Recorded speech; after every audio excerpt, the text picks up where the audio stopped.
Yeah, that's a wing cod, baby, right there. Hello and welcome to Fishing on Northwest. Winning with Tommy Donlin. What do you think, Tommy? It's the best.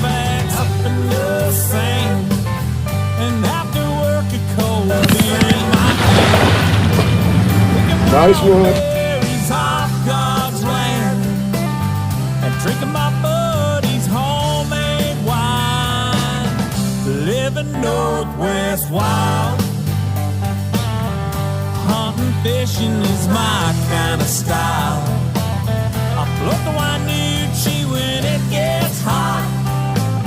I'm proud of all the things that I've got.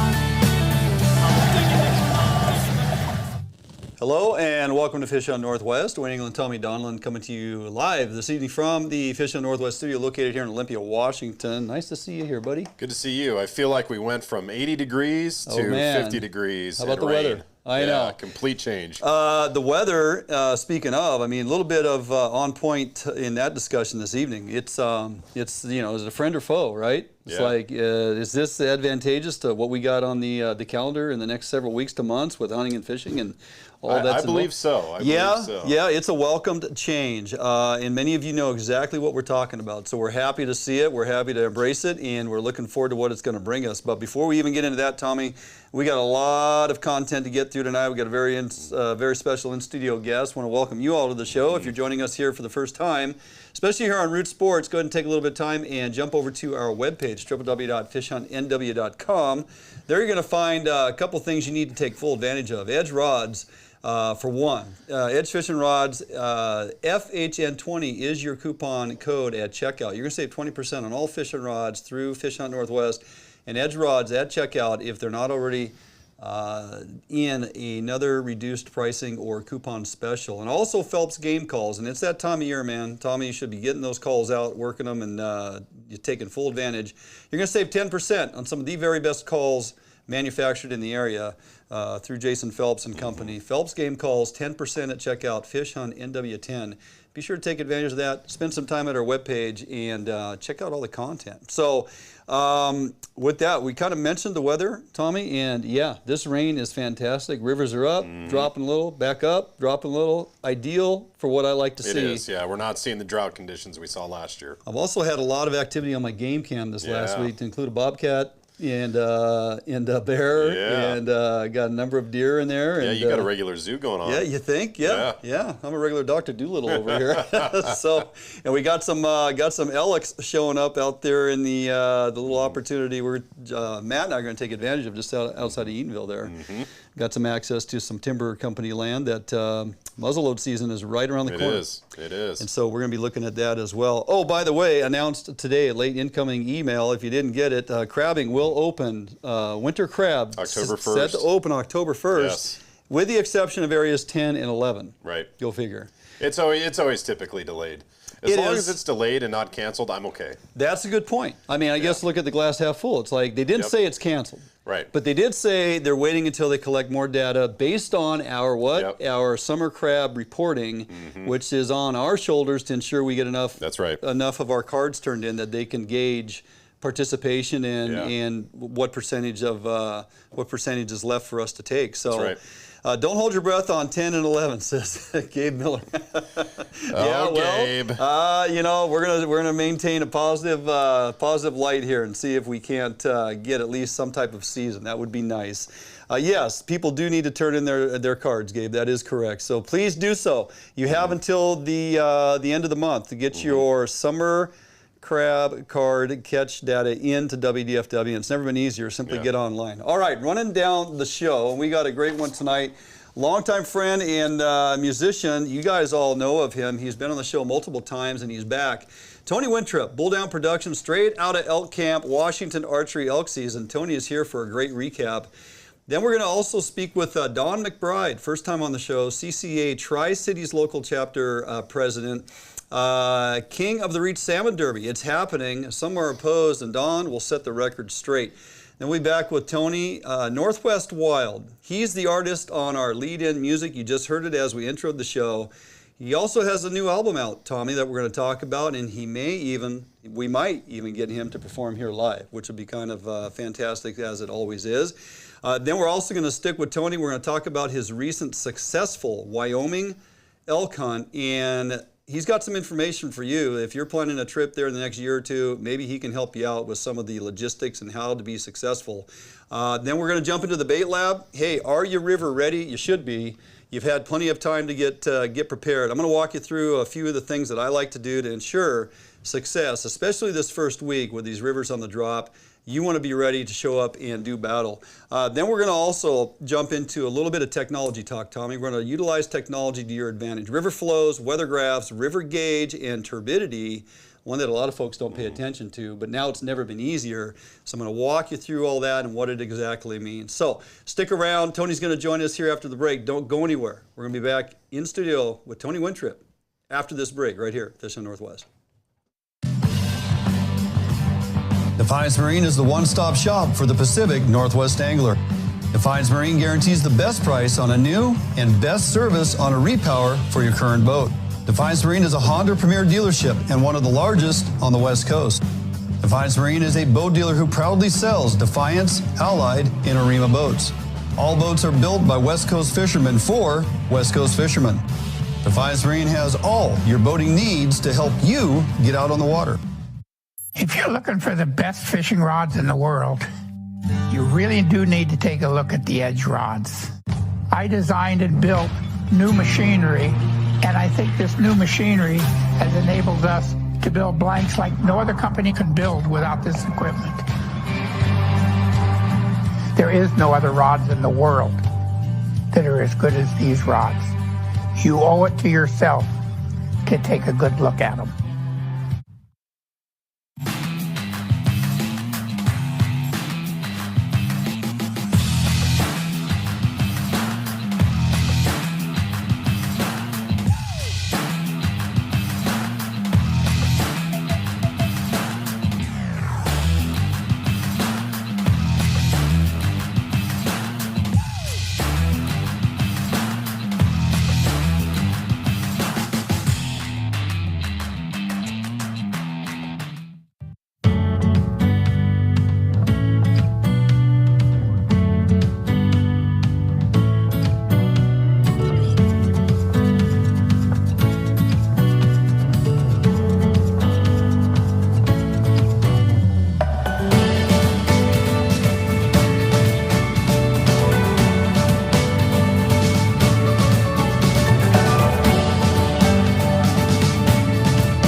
Welcome back here in studio to New England, Tommy Donlin, and we want to welcome our in-studio guest this evening, Tony Winthrop.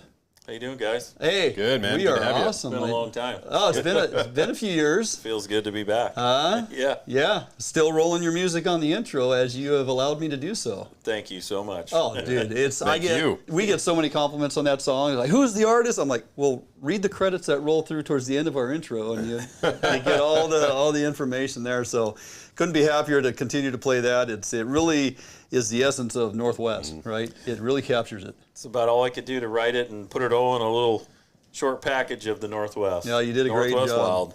So we got you in here tonight. I mean, it's obviously hunting season. It's elk season. It's we're rolling out of archery now, going into muzzleloader, soon modern rifle, and Tommy's got some hunt scheduled. I got some things planned, and you still hold the state record for. I do. Yeah. All right. Yeah. Out of the blues. No, this was out of Western Washington. Oh, yeah. For your archery elk. Yeah, archery elk. That's right. That's right. Yeah. What a dandy. Still hold the record. It's still, unless somebody got one this year that's still drying. That you haven't heard Now, about. what is the record so everybody can? 345 1/8 for a net score. Yeah. All right. Yeah, gross 349 and some change. And Yeah. so it dried out at 345 1/8. Man, that's a big bull. That is a my big bull. God. The man is sitting right next to you. So was, fantastic. So a little different on your typical archery Washington elk hunt that you have participated in forever. A little shorter season this year because you guys had other things going on. So what'd you get, 4 days? We did. We got 4 days here, and it was not very good. It was really, really slow starting out. Well, going into it hot and dry, and did you kind of expect going into it was going to be a tough hunt? No, we didn't. We actually had found some bulls 3-4 days before season, and we thought it was going to be good. And man, the morning temps were in the 50s, and they just shut up. They wouldn't, they wouldn't come in. We did hear a couple bulls bugle, and we had a couple opportunities that we couldn't capitalize on, but it was just, once they don't call and it's September and it's dry, you can't sneak on anything here in the Northwest. That's right. Crackle, pop. Yeah, so you're limited to your morning hunt and your evening hunts, right? And you run out of 4 days really fast. Yeah, I can imagine. So you had them before the season opened, and then you get to opening morning and it's radio silence. Did you attribute that to anything? I mean, was the barometer changing? Did the weather change? Did you see any changes, or was it just like they just disappeared, or maybe they got pressured? Mostly they just disappeared, or people were calling from landings or other things that are spooking them right away. But the bull that we went after on the first day was about a mile from where we thought he was, and I went to open up the canopy to get my pack out, and of course I made some noise getting my stuff out, and he bugled like 200 yards from the truck, and we're like, and then he already heard us, so it was like, that one was done right out of the gate, and we're like, well, that ain't good. No kidding. So given those conditions, kind of what was your daily plan? You only got you got a small window, a couple mornings, a couple evenings, so you're getting up in the morning. What's kind of the game plan? What are you doing? The game plan for us is getting a place where we can try to locate bugle or locate cow call to try and get one to answer, and then formulate our game plan around the wind. Obviously is the second thing. Sure. So you locate one, and then you hit your wind checker, and you know how the coast is. It's just wild. It's going constantly moving, going the other way. And so, with archery gear, it has to be plenty after daylight before you can see your pins and shoot. So sure. You pretty much give up your first 45 minutes to hour just trying to find one to go after. Yeah. But if they're not answering, how do you locate?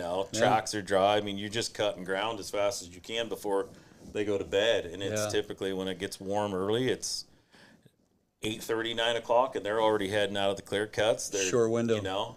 So, the other thing is, you try to find a wallow or something that you could sit on if it's gonna be hot, and they weren't wallowing much either. It was just early from the area that we hunt particularly. So that is odd. Tough. So talk about with the archery, obviously you try to find the peak of the rut, right? And that's usually your best hunting. And so there's with archery hunters, there's multiple camps, different views on calling. There's the guys, like Jason Phillips, maybe like Corey Jacobson and a few others that are like, I'm not going to go pursue that bull unless I can get him fired up, and he's talking to me, and they're very vocal, and I'm going to call, and I'm going to call, and I'm going to call, and I'm going to call. And then there's the other ones where it's like, okay, I located him. I'm going to try to close as much distance as possible, get as close as possible, spot and stock, minimal calling. Which camp do you fall into? What's your take on calling? I love to locate. I really do. Unless you're in an area with a bunch of clear cuts where you can actually see them and then formulate your plan to go after them. But, I mean, we're hunting some heavy timber, heavy reprod, where it's typical you got to locate them to go find them. I mean, you can drive around and cut tracks, but, man, the first week and a half of September, it's bone dry. Every track looks like it's fresh. It could be 5-6 days old. And then you deal with other people running around doing the same thing, and you can hear somebody bugling over here, bugling over there, especially on timber company land, and that's part of the rat race, here on the coast that we deal with. But on a normal year where we get a full 10 days to hunt, we can usually find a hot bull, in that 10 days of time. But sure, boy, it just wasn't happening. Short window, and it's gotten busier, hasn't it? You're seeing a lot more trucks out there on the roads, a lot more people in the woods, a lot more, guys calling, just making noise. Absolutely. At times inappropriately, just, stirring up the animals, and just, you get guys calling from hill to hill back and forth thinking each one's a bull, and it's crazy out there. So we got to jump out for a quick break, but as we go to break, go ahead and rip out a bugle if you want to. Oh yeah. Just go ahead and throw that on out there. Now as you're go ahead. Just let her rip and we'll go to break. Allied, the new leader in heavy gauge aluminum boats. Allied boats have standard reverse chine and lifting rakes to help you plane faster and run at lower RPMs. Allied boats have several models to choose from, ranging from a 19-foot Mustang all the way up to a 32-foot Liberator. So regardless of what type of heavy gauge aluminum boats you are looking for, Allied Boats will have it for you. Contact Allied Boats today to learn more about these incredible fishing machines. Sportco, an outdoor emporium, is the largest local outfitter in the Northwest since 1975, providing thousands of people affordable outdoor gear. This summer, make your next outdoor adventure more affordable by shopping at our warehouse-style pricing. We are a local Scotty dealer, offering sales, service, and repair. Located in Fife and Seattle, come visit us today. The outdoors await you.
All right, welcome back here in studio to Win England, Tommy Donald. And hopefully you caught a little bit of Tony ripping out a bugle there right as we went to break on a moment's notice, so appreciate that. Hey, we want to welcome to the show now Don McBride, www.ccawashington.org/King of the Reach, Tommy. Don McBride, the chapter president for Tri Cities. Welcome to the show. Thanks for taking time this evening to join us. Can you hear us there, Jordan? Anyway. Hey, thanks for having me on, Dwayne. Yeah, there we go. There we go. Hey, Don, so you guys are once again hosting the Hanford Reach. It's the 11th annual King of the Reach Salmon Derby. This derby is a little different than most in that you guys are live capture and live fish collection and turn them over to WDFW. So there's a whole lot of moving parts to this thing. Go ahead and explain to folks who aren't familiar with what exactly this Salmon Derby is all about. Sure. This is a really unique derby. It's a collaboration between the Washington Department of Fish and Wildlife and the Grant County PUD and CCA Tri Cities. This all got started 12 years ago with a crazy idea by our local biologist, Paul Hofarth, asking if sport fishermen might be willing to help collect live broodstock for the Priest Rapids hatchery. And so he approached a couple of us at the CCA chapter, and we were all in. Yeah. And so we a pilot program for the first year and then turned it into a derby to boost the participation for the last 11 years, counting this year. And it's been wildly successful.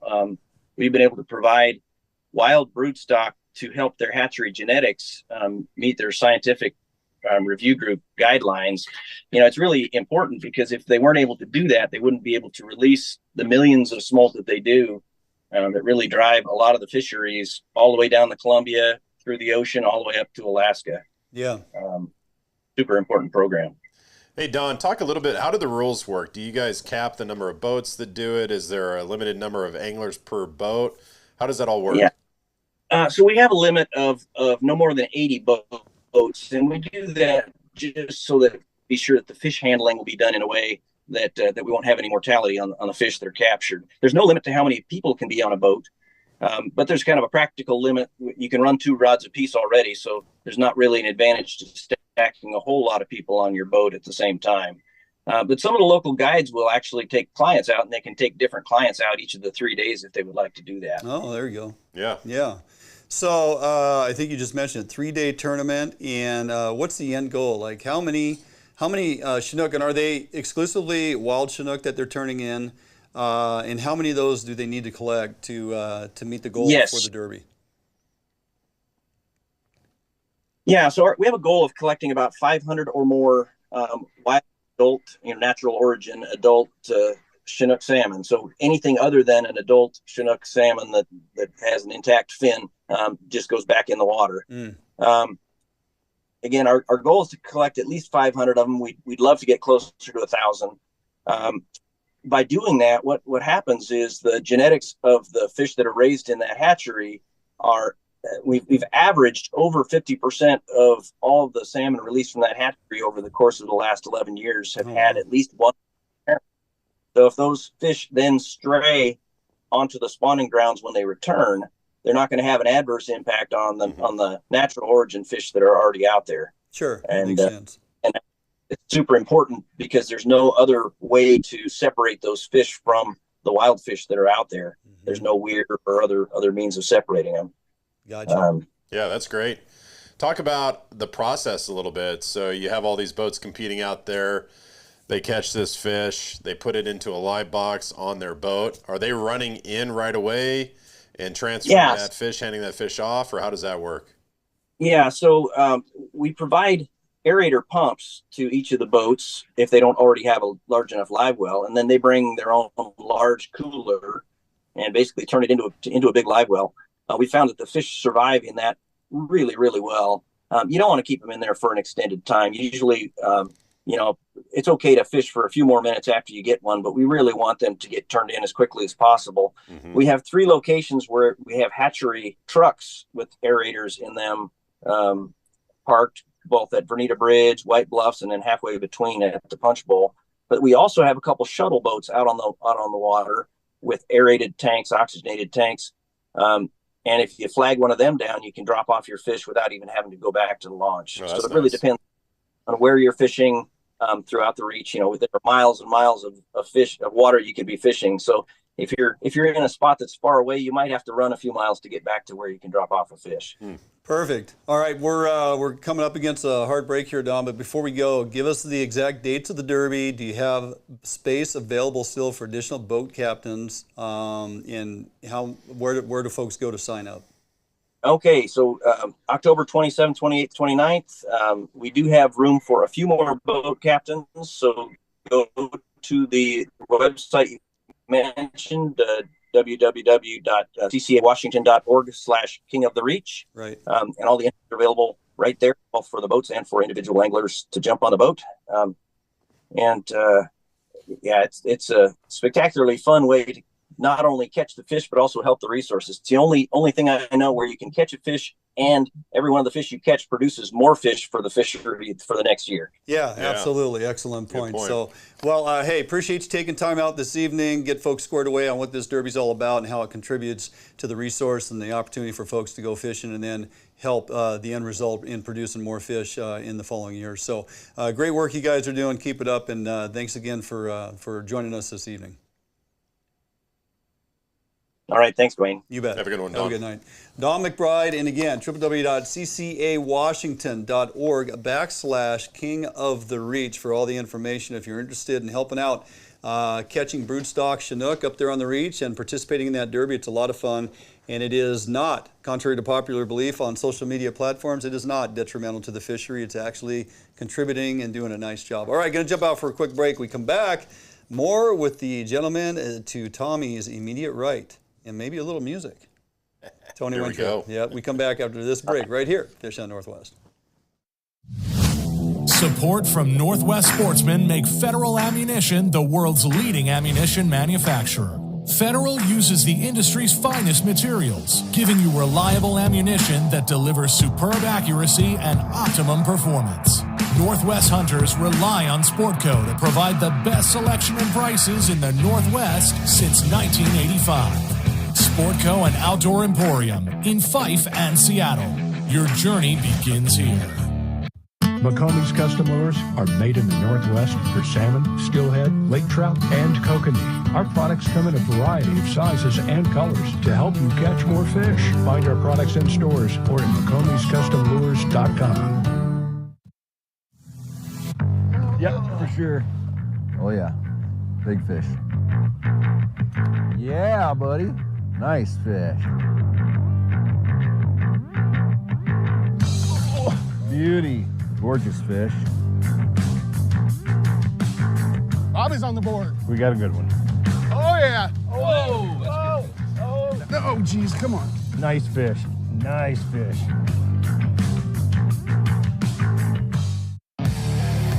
We're going to show you how to make fishing reels.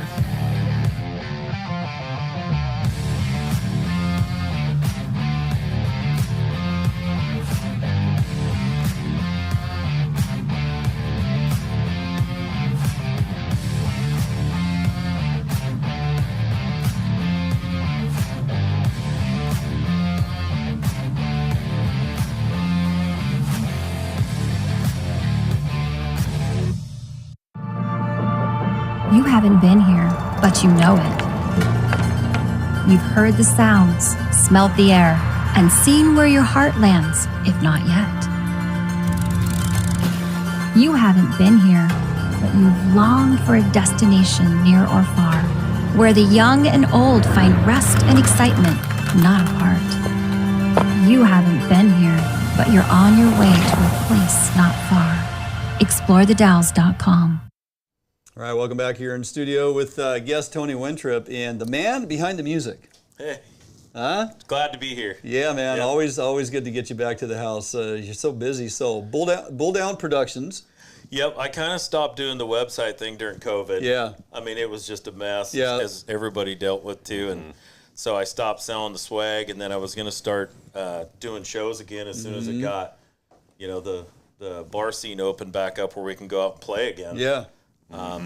And then we started recording a new album, so hadn't really gone out. I did a couple of solo shows, but the big picture was getting an album done. So yeah. Now your first album, Northwest Wild. Yep. Right, and the main song in that, Northwest Wild. I mean, that's our opening theme song. And again, the epitome of the Northwest, and it just really, I mean, you got the Wainucci in there, the Mossback clams, you got all this stuff that rolls into there. When people start listening to those lyrics, they're like, who is this guy? And yeah, he must be from the Northwest because he's hitting all the benchmarks. So most of your music, if not all, is about the outdoors, passion for hunting and fishing, and growing up here in the Northwest. You got written any music about anything else, or is that pretty much the focus? That's pretty much my genre. Yeah. I'm just a country boy. I just love writing songs about the outdoors and family and friends and hunting, fishing. I mean, that just, every one of my songs kind of is created around that atmosphere. Yeah, for good reason. Yeah, and so you've continued this, and you've got a new album out. Yep, it's called Living the Wildlife. Yeah. So what was the motivation for that album? And then also tell people, like, where can we find it? It's on Amazon, Spotify, iTunes, Apple, all the streaming sites now. And I did buy CDs for people that still have CD players in their vehicles. You said, hey, cassette tape. I brought you some CDs. I'm like, no 8-tracks? What? 8-track. I mean, seriously, CDs. I'm like, I don't know. I have to go find an old truck with a CD player. I tried to give away a couple during season this year to a kid and his girlfriend that were out there, and he's like, well, we don't have a CD player. He's like, what is this? Yeah, he's like, what? Yeah. Reminded me of driving around with the 8-track player with my dad when I was a kid. Yeah, well, Lee this is like, hey, thank you, sir, but we don't have a record player. Yeah. So he's like, we'll take it, but we can't play it. They can't play it, That's awesome. Well, speaking of playing, you got something you want to belt out for us here? Yeah, sure. We got you with the call, and now we're going to get you with the other instrument that you pack out to the elk camp from time to time. So being it's elk season still, I'm gonna play a song that I wrote a couple years ago on the Freezer Bound album, and it's called "The Fever." It's kind of been something a lot of elk hunters like to hear, so I'm gonna throw this one out. It goes like this.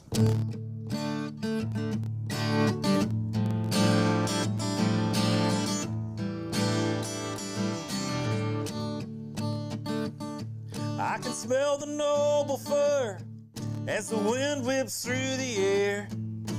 First day of the season, I'm all pumped that we got here. The coffee's on and daylight's creeping, the sun's coming over the hill. I wish they could bottle this rush I'm on or press it in a pill, 'cause I got the fever fever I can't take, it's got a hold of me. The fever, I got the fever, yeah. The fever that I get in the high country.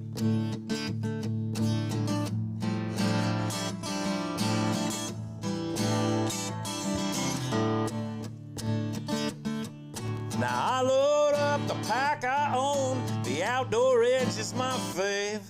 I'm sporting a Montana boat.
Allied, the new leader in heavy gauge aluminum boats. Allied boats have standard reverse chine and lifting rakes to help you plane faster and run at lower RPMs.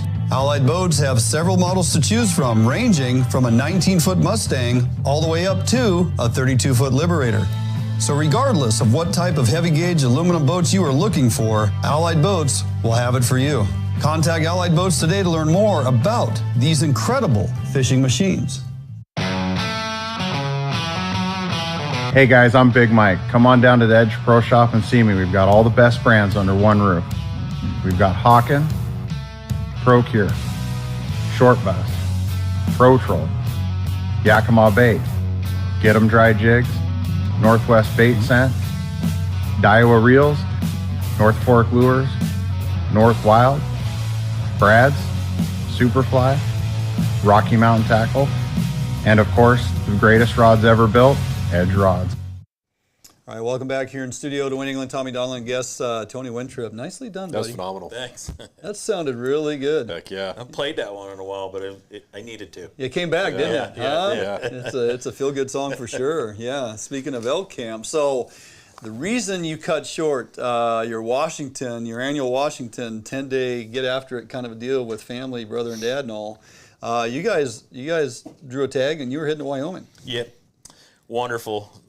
Waited a few years to draw this tag and got hooked up with a good friend through my small circle of friends that I have that said, hey, come over here and I'll show you the backcountry of Wyoming. Yeah. And first time? Man, yeah. First time? Yep, the first time.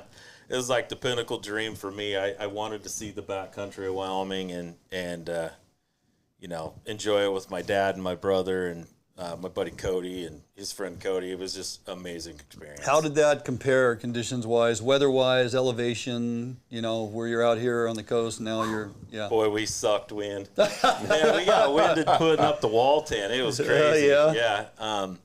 But, yeah, we hunted between 9,000 and 10,000, a little over 10,000 feet. And, right. For me and my brother coming straight off the salt water, it was... Oh, yeah. It was wild. Oh, I bet. Sea level to 10,000 will get you all day long. Oh, man. Every time. And then, of course, we haven't had a frozen day yet. So yeah, right. Yeah. Living here in Washington, and we wake up the first morning over there, and it's 28 and frosty. And no kidding. I'm like, oh, man, I'm not ready for this. Yeah. So you traded Roosevelt's for Rockies. I did. And completely different zone, as you kind of mentioned it, different elevation, totally different terrain, different animal. But still archery, right? Yep. So how does your approach differ between chasing a Roosevelt and chasing a Rocky? Well, the canyons or the mountains over there are so big, you can get on a ridge top and bugle and get one to answer miles away. And you can't. You get out here on the coast and you blow a bugle and it goes over one canyon and the next one's kind of flat and it doesn't exonerate very far. Sure. But my friend Cody, he's a really good caller, and He just did a podcast with Brian Barney at Eastman's Elevated. Oh, yeah. It's very, very good. The guy is a cat. He knows elk. So I didn't have to do a whole lot of calling. He just said he wanted to trade a Roosevelt hunt one day. He's like, I want to come hunt Rosie. So I was like, all right, this is the perfect guy. I mean, we just had an absolute blast. But his cow calling is remarkable. I mean, he has a different style than what I have, and I learned a lot from him, you know. But we would try to locate a bull with a bugle first, just because you can get the sound out so far, and then if that didn't work, you know, we'd move to the next drainage. Cow call. The first couple bulls that we busted, we didn't really bust them. They weren't that interested. It was almost like it was here, you know. It was like they weren't too active. And then we talked about one day on our way into our trail that we were going to start with a cow call today, and we're going to stick with the cow call if a bull answers, and that's all we're going to use. And so Cody hit him with the cow call, and that bull answered about 800 yards away, and we knew where he was at on a bench. And so he's like, we're going to swing around this ridge, and we're going to get down there, and we're just going to see if this bull wants to play. And never touched the bugle the whole time. And that was the secret, I think. I mean, that bull didn't feel intimidated at all. And about the second or third cow call, he bugled, and then he bugled, and it was like, this bull's coming. Wind's good. And, 35 yards, 6x6, day 5. Yeah, time to pull the trigger, right? So those bulls already have all their cows together then, and so when you're sending that cow call out, it's like, oh, I got a cow that's out of place. I got to go collect that cow. What was the attitude of the bulls over there? That can be for sure, but there's a lot of bulls over there, and I think the competition is pretty stiff, you know. So I think that lost cow, like you're talking about, it might just attract the first happy one that says, I'm coming, and just zoom right in. But, he was hooked right out of the gate. I think he was a satellite bull on the outside of a big herd bull, honestly, because he came in and the other bull stayed down there and bugled. And then when we started packing out, we saw the sign on the bottom. There was definitely a bunch of cows with that other bull sign-wise. And so I think that's the case. So, what'd you tell us at dinner? 10 points you had? 10 years to draw this? 10, yeah. Yeah. And it sounds like you have a pretty, in-place network to get you kind of dialed in, and, wanted to show you some of that backcountry and stuff. What? Give me a couple tips for folks that are putting in for Wyoming, have yet to draw that tag. When they do, what's a couple important things that they need to make sure they do to help them have a higher percentage of success than failure? Well, number one, bring lots of water, or bring your filter and drink lots of water for the altitude. Number two, know how to call, I think is important, especially for archery hunters. Now you can rifle hunt, as well too, but I prefer to do it with the archery. But just be in shape, learn how to call, do your homework.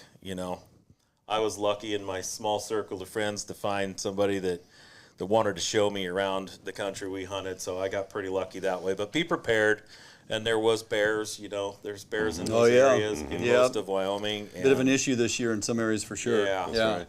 So you're saying that archery hunters are better than rifle hunters? Is that what you're saying? I mean, that's what I heard. I heard him say he's just getting up close and personal, Tommy. So anyway, all right, good stuff, man. Great comparison here between your Washington outing and Wyoming. I mean, you're hunting the W's, so successful in both regards, in that you actually engaged with bulls and had opportunity, which is a far cry above what a lot of folks are experiencing this season, especially here in Washington. So, hats off to you. But I'm blessed with time. Yes, you are. Yes, you are. Good job to go. All right, we're going to jump out for a quick break. For those that have been sitting around waiting for a little more fish talk, it's coming. We're going to jump into the bait lab and drill it down for you. Are you river ready? You should be. Change is coming with this weather, and you better be ready to go. All that right there in the bait lab after this break, right here, Fish on Northwest. All Defiance boats are built without any structural wood materials. That is why all boats are backed with a lifetime warranty. All Defiance boats come standard with large fish boxes that are fully insulated so that you can ice your fish properly all day. All Defiance boats are foam flotation filled and unsinkable for the ultimate in safety while fishing offshore. Before you buy any boat, stop by or call Defiance Boats today to ensure you are getting the very best glass boat your money can buy. If you're looking for the best fishing rods in the world, you really do need to take a look at the Edge rods. I designed and built new machinery, and I think this new machinery has enabled us to build blanks like no other company can build without this equipment. There is no other rods in the world that are as good as these rods. You owe it to yourself to take a good look at them. New days, new beginnings, new friends, new loves, new dreams, new goals, new scenery, new job. No matter what the next chapter holds, Better Homes and Gardens Real Estate will be there to help you find the new that's right for your lifestyle at any stage of your life. Better Homes and Gardens Real Estate. Expect better. We're going to show you how to make fishing reels.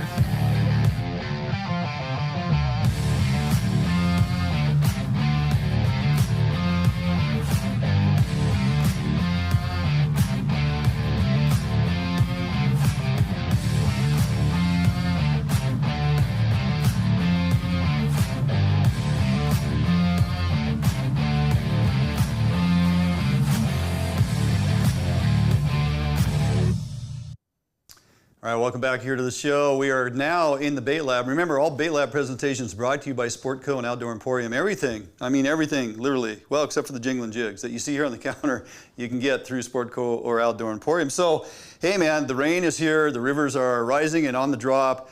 A number of our coastal streams open October 1st, and you need to be ready. It's a Sunday. I anticipate a number of these rivers going to be crowded, but for good reason. There should be a lot of fish stampeding up these rivers because the conditions are going to be ideal. You have a number of methods or techniques to approach each and every river, each and every pocket, and all of them will work. The early season like this, they haven't seen a whole lot. All of this stuff will work. My go-to when starting off on a number of spots is going to be the old vertical presentation bobber and eggs. You guys know that. Bait thuggery at its finest. Good eggs in a drift, suspended under a bobber, is going to get it done all day long. Yes, coho absolutely will annihilate eggs in a number of these coastal streams, so don't discount the opportunity to be out there. But you should have been ahead of the game. I spent this last week, tore down a bunch of my reels, opened them up, cleaned them, greased them, got them all put back together, spooled them up with new braid, 50-pound braid, put a top shot on a lot of my float rigs, 25-pound monofilament. And then most of my leaders I'm running are 20-pound, 25 if I'm going to be fishing around structure or wood, 25-pound fluorocarbon in a number of cases. And you know, double hook setups were permissible when fishing eggs under a bobber. This is the STR, by the way, Edge STR, 10'6", 10 to 20 pound. I got a couple of them. One I use for vertical presentation, one I use for bobber dogging, because for Chinook and coho, that rod is lightweight and it works fantastic. Love fishing a 10-foot rod or 10.5-foot rod to get that line up off the water. So double rig, double hook setup on that. And one thing you want to remember on your bait presentation, it works very well to have a midpoint weight. And anymore, it's nothing more simple than midpoint on your leader. You put a rubber bobber stop and slide on about a 1-inch piece of the hollow core 1/8 size lead, and that is going to put about an 1/8 ounce down there midpoint to get your eggs down in the water column where you need them to be sooner than later. The eggs are neutral buoyant or buoyant, and if you throw them to the top end of the hole and they're drifting through under a float, a lot of times they want to stay up suspended. So you got to get that stuff swinging down. You got your slider weight rigged in there underneath your float. You got that midpoint weight. And I like to put that on as a slider and not a crimp because I don't want anything to damage my leader and possibly create a break point. So something else a lot of you need to start doing If you're fishing a lot of eggs and you're standing in the river or near the riverbank, get a bait box and somehow secure, and I get questioned on this all the time, secure a pair of scissors to the top of your bait box. You can cut bait to size as you're fishing. You don't have to have everything pre-cut and drain it out and making a bunch of goo in your bait box. Cut your skein, put it into your egg loop, fish it. Don't have to go back and forth out of the water, wasting time going to the riverbank, grabbing eggs out of a Ziploc bag or some type of container, putting them on your hook, go back into the water and fish. Get a bait box on a belt, scissors at hand, and stay in the water and fish. You're gonna save a ton of time. More time in the water equates to more fish on the bank. So bobber and egg is a great way to go. Spinners, jigs, excellent options as well. Jig twitching over the last few years has become pretty popular because it works very, very well. And there's a number of different types of profiles and jigs that you can use, and both Chinook and Coho will go after jigs of certain sizes and profiles. Now this is an edge rod. It's a 7'6". It's an ISR 764, 7'6" one-piece rod. It's rated at 10 to 12. It's a fantastic twitching rod. I suggest you look into them if you're looking for a twitching rod. It gets the absolute perfect action on your jig and how you present that in the water. Spool your spinning reel up with 30-pound braid, put a top shot on there if you choose. Now I put a barrel swivel in between my top shot and my braid because in twitching jigs and doing that all day long, some of these, especially like down here on the table, these hoochie jigs, those tend to spin in the water and will definitely spin your braid up after a full day of fishing. So to prevent line twist and getting your braid all spooled up and spun up, you put a barrel swivel up there. Only run about a 2-foot top shot or leader off of your swivel to your jig, and you're going to prevent that line twist, and it works very well. Let's talk about jigs for a second. You look here, I have marabou jigs. Of course, I got 1/2 ounce, 3/8 ounce, work very well. Jingling jigs, of course, on my marabou jigs with flash. I also will run hoochie jigs. They've worked for years. Different colors, greens and blues, especially blues and glows for coho. Offsetting colors, color contrast. Sometimes I add flash and crystal flash, UV, into my skirt for my hoochie jig because it just gives that much more pop, especially in clearer water conditions. Once in a while I'll go to a little more flash, believe it or not. Anything with yellows and blues, chartreuses, greens, and of course glow. Contrasting colors with jig heads, and those work fantastic. Spinners are a great option. Attach hoochie, small 2.5-inch hoochie, silver horde hoochie to your spinner simply by, believe it or not, a little super glue on the hoochie, slide it up onto the hook and hold it there for a second, and that's gonna anchor right there at the base of your spinner. Now, hoochie spinners work very well in a lot of these coastal streams for coho especially. Number 5 Vibrex, 4s will get it done. 5 has a little more weight, a little better castability, a little bigger thump on your blade. Color contrast with your hoochie skirts compared to your bell. Brasses and silver blades work. I also really have experienced great success adding a small piece of opposing color, some type of color enhancement with the Hypervis tape onto your spinner blades in teardrop forms or dots. Any of that stuff helping contrast or create more color in the water, especially even when the water gets clear, works really well. Have your gear ready. Your rods and reels should be ready. Your boxes should be ready. Your weights should be ready to go. A lot of this stuff is organized and ready. So when you hit the river, you're going to spend less time trying to figure out what to put on next and more time in the water. Next couple weeks, we're going to continue to walk through river readiness. We're going to really break down some bobber and bait fishing. We're going to show the comparison of vertical presentation versus float dogging.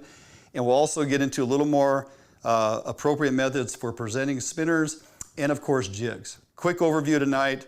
More to come in the next several weeks. Going to jump out for a quick break. We come back, we'll be in studio with Tony Winthrop and Tommy right after this.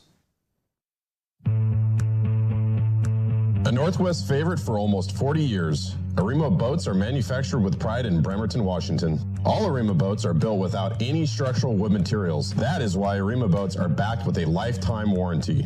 Arima can offer every boat with Honda outboard packages so that you can take advantage of the reliability and 5-year top-to-prop warranty from your Honda outboard. Call or stop by Arima Boats today and let them help you get into your very next boat. Yep, for sure. Oh yeah, big fish. Yeah, buddy. Nice fish. Oh, beauty. Gorgeous fish. Bobby's on the board. We got a good one. Oh, yeah. Oh, oh, geez, come on. Nice fish. Nice fish.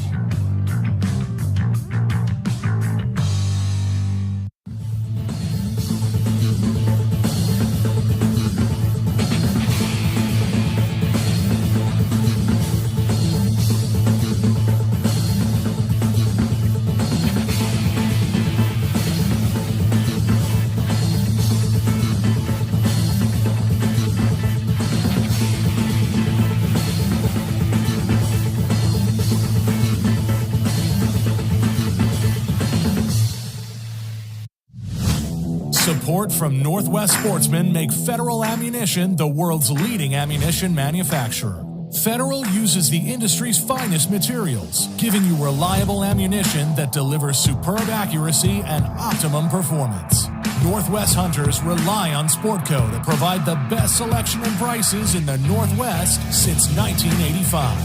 Sportco and Outdoor Emporium in Fife and Seattle. Your journey begins here.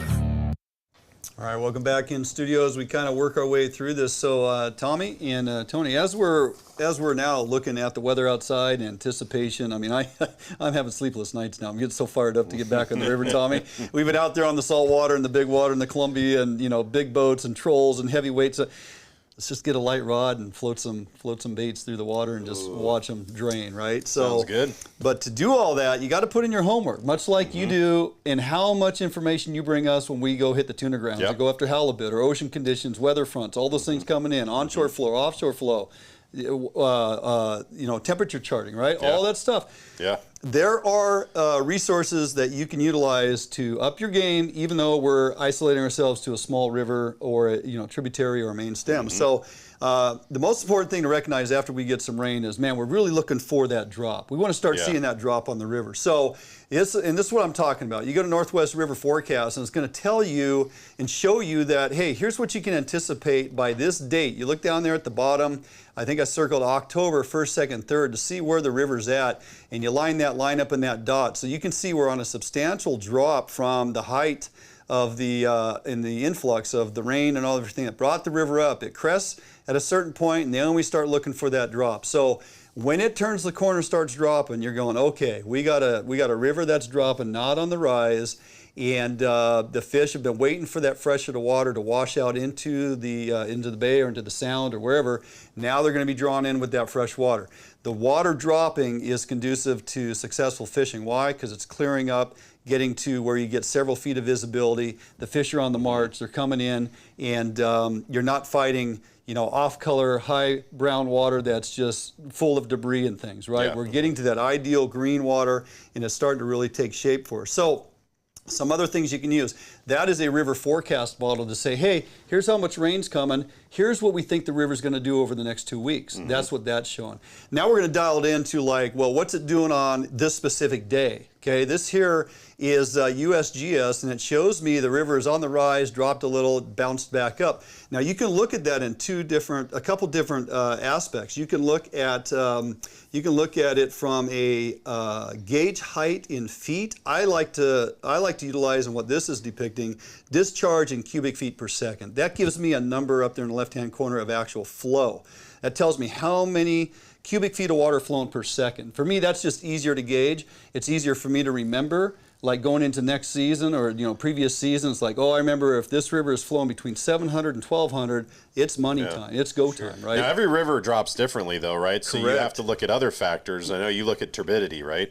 So turbidity is another one to pay attention to. Unfortunately, the last couple of years with USGS, they have upped the ante here. So not only do you get a river flow gauge that shows you highs and lows and drops and rises, you can now click on the turbidity tab. What is turbidity? It is the dirtiness of the water. It's infrared light filtration taking a reading through the clouded water.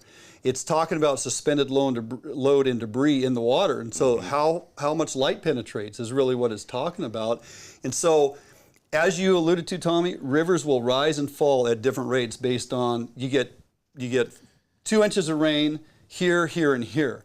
These rivers will rise and fall differently based on the same exact amount of rain. Right. It's just the nature of that river system. Of that system. Is it in a canyon surrounded by rocks? Is it a lot of dirt? What's washing into the river? There's all these factors. So you look at turbidity, and really it's a number 10. If it's 10 or higher, in most cases, it's a no-go, because you're looking at 21 inches of visibility, less than 2 feet. Yeah. So how do you read the turbidity values? Turbidity is basically, so I found a thing online that's very easy to remember. It's the rules of 5. Okay, so rules of 5. Turbidity value of 5 is 5 feet of visibility. So if your number is 5, it's less than 10. The smaller the number, the better the visibility. The higher the number, the worse the visibility. So I want to see 10 or less on my turbidity on any river. If I'm at 5, in most cases, that's 5 feet of visibility, man. That's great fishing. Game time. A little bit of green to the water, exactly what we want. If it's a turbidity value of 50, you're looking at 5 inches of water. Yeah. Thereabouts. This is a field. This is a rough field rule, just to remember the rules of 5. So that's when Jordan tells me he takes his leaders and he makes them 10 feet long. yeah. So big number, bad visibility. Small number, under 10, good visibility. Right. Time to get your gear and head to the river. This weekend, as we roll into the first, things are shaping up to look fantastic. I suggest people get ready, read your gauges, and get out there. Gonna jump out for a quick break. We come back, we'll be right here just to close out the show. Right after this break, here at Fishing Northwest. Defiance Marine is the one-stop shop for the Pacific Northwest angler. Defiance Marine guarantees the best price on a new and best service on a repower for your current boat. Defiance Marine is a Honda Premier dealership and one of the largest on the West Coast. Defiance Marine is a boat dealer who proudly sells Defiance, Allied, and Arima boats. All boats are built by West Coast fishermen for West Coast fishermen. Defiance Marine has all your boating needs to help you get out on the water. If you're looking for the best fishing rods in the world, you really do need to take a look at the Edge rods. I designed and built new machinery, and I think this new machinery has enabled us to build blanks like no other company could build without this equipment. There is no other rods in the world that are as good as these rods. You owe it to yourself to take a good look at them.